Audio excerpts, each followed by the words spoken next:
प्रिय विद्यार्थियों, आज हम अधिकार और कर्तव्य के संबंध के बारे में पढ़ेंगे। सामान्य दृष्टि से देखा जाए तो अधिकार और कर्तव्य परस्पर विरोधी प्रतीत होते हैं। साधारणतया अधिकार का आशय यह लिया जाता है कि कोई विशेष व्यक्ति किसी दूसरे व्यक्ति को कोई कार्य करने के लिए बाध्य कर सकता है। इस प्रकार अधिकार प्राप्त करने से अभिप्राय लाभ उठाने से है। कर्तव्य का अभिप्राय है दूसरे के लिए कोई कार्य करना। यह एक प्रकार से व्यक्तिगत हानि कही जा सकती है। इस दृष्टि से देखा जाए तो अधिकार लाभ और कर्तव्य हानि प्रतीत होते हैं और इन दोनों में एक प्रकार का विरोधाभास दिखाई देता है। किंतु इस प्रकार का दृष्टिकोण मिथ्या एवं भ्रमात्मक है। वस्तुतः अधिकार और कर्तव्य एक दूसरे के पूरक हैं और एक के अभाव में दूसरे की कल्पना ही नहीं की जा सकती। उदाहरण के लिए, जब तक व्यक्तियों को आजीविका प्राप्त करने, व्यापार या व्यवसाय का अधिकार नहीं होगा, उस समय तक वे कर अदा करने के लिए आवश्यक धनराशि नहीं जुटा पाएंगे और जब तक व्यक्ति अपने कर्तव्यों का पालन नहीं करेंगे, उस समय तक राज्य अपने नागरिकों के अधिकारों की रक्षा करने की स्थिति में नहीं होगा। इसी बात को ध्यान में रखते हुए ग्रे ने अधिकार को कर्तव्य का पूरक बताया है। डॉक्टर बेनी प्रसाद जी ने ठीक ही कहा है कि अधिकार और कर्तव्य एक ही सिक्के के दो पहलू हैं। यदि व्यक्ति अपने दृष्टिकोण से देखता है तो वे अधिकार हैं और इसी को यदि दूसरों के दृष्टिकोण से देखा जाता है तो वे कर्तव्य हो जाते हैं। दोनों ही सामाजिक हैं और दोनों ही वास्तव में समाज के सभी सदस्यों के लिए सही जीवन यापन की परिस्थितियां हैं। यह सोचना व्यर्थ है कि अधिकार कर्तव्य के पूर्व हैं या कर्तव्य अधिकार के। वे एक दूसरे के पार्श्व भाग हैं। यदि प्रत्येक व्यक्ति केवल अपने अधिकारों पर ही जोर देता है लेकिन दूसरे व्यक्तियों के प्रति कर्तव्यों का पालन नहीं करता तो किसी के लिए भी कोई अधिकार शेष नहीं रहेगा। अधिकार और कर्तव्य दोनों ही सामाजिक मांगे हैं। इन दोनों का संबंध निम्न रूपों में स्पष्ट किया जा सकता है। पहला, एक व्यक्ति का अधिकार दूसरे व्यक्ति का कर्तव्य है। अधिकार एक व्यक्तिगत प्रश्न नहीं वरन आवश्यक रूप से एक सामाजिक प्रश्न है। सहयोग के द्वारा ही अधिकार अस्तित्व में आते हैं और सहयोग के द्वारा ही इनका उपयोग किया जा सकता है। वस्तुतः एक व्यक्ति का अधिकार समाज के दूसरे व्यक्ति का कर्तव्य होता है और व्यक्ति के अधिकार इस बात पर निर्भर करते हैं कि समाज के दूसरे व्यक्ति इसके प्रति अपने कर्तव्यों का किस सीमा तक पालन कर रहे हैं। मैं अपने विचार और अभिव्यक्ति की स्वतंत्रता के अधिकार का उसी समय उपयोग कर सकता हूँ जबकि समाज के दूसरे लोग मेरे विचारों के प्रति सहिष्णु हों। वाइल्ड नामक विद्वान के शब्दों में कहा जा सकता है कि अधिकारों का महत्व केवल मात्र कर्तव्यों के संसार में ही है।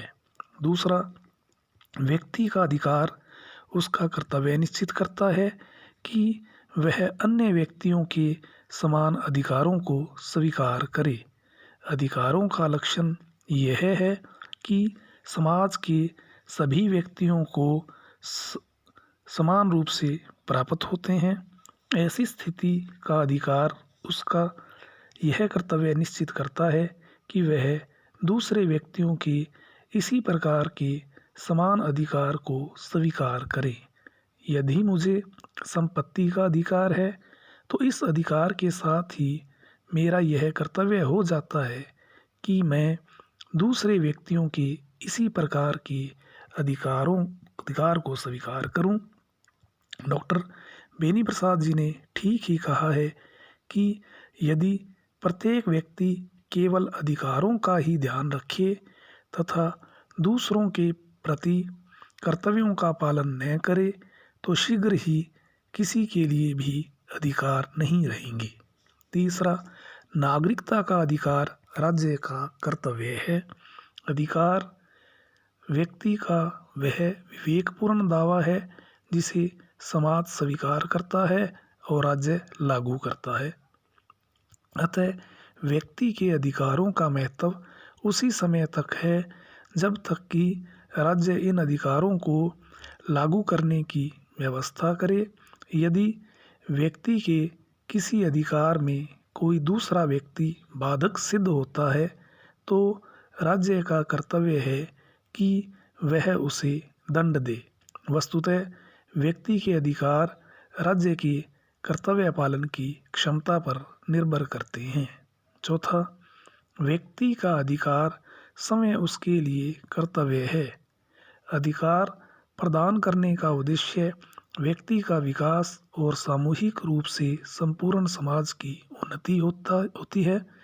अतः व्यक्ति का अधिकार उसका यह कर्तव्य निश्चित करता है कि वह अपने अधिकार का प्रयोग स्वयं अपने हित के साथ साथ सामाजिक हित में करे। मुझे प्राप्त संपत्ति के अधिकार का तात्पर्य यह है कि मैं संपत्ति प्राप्त करने का प्रयत्न इस प्रकार करूं कि समाज या दूसरे व्यक्तियों की उन्नति में भी कोई बाधा न पहुंचे, अर्थात मुझे संपत्ति के आधार पर दूसरे व्यक्तियों का शोषण नहीं करना चाहिए। पांचवा, व्यक्ति के अधिकार राज्य के प्रति उसके कर्तव्य निर्धारित करते हैं।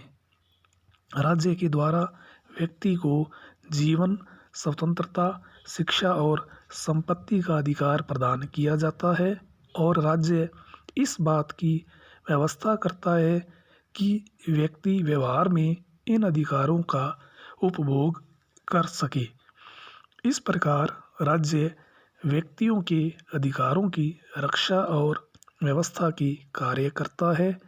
उन कार्यों के बदले में व्यक्ति का यह कर्तव्य हो जाता है कि वे राज्य का समर्थन और सहयोग करें, राज्य के प्रति भक्ति और निष्ठा रखें और संकट की स्थिति में राज्य के लिए प्रत्येक प्रकार का त्याग करने को तत्पर रहें। वस्तुतः अधिकार और कर्तव्य परस्पर अन्योन्याश्रित है। अधिकार कर्तव्य का तथा कर्तव्य अधिकार का प्रतिबिंब मात्र होता है। एक के अंत से दोनों का ही अस्तित्व समाप्त हो जाता है। विश्व में बढ़ते हुए ईर्ष्या, द्वेष, कलह, घृणा और असंतोष का एकमात्र कारण यह है कि व्यक्ति अपने अधिकारों का उपभोग करना चाहते हैं लेकिन कर्तव्य पालन के प्रति उदासीन हैं। सामाजिक जीवन को सुव्यवस्थित रूप प्रदान करने का एकमात्र उपाय यह है कि व्यक्ति पूर्ण निष्ठा के साथ कर्तव्य पालन करें। महात्मा गांधी के शब्दों में कहा जा सकता है कि कर्तव्यों का पालन कीजिए और अधिकार स्वतः ही आपको मिल जाएंगे। धन्यवाद।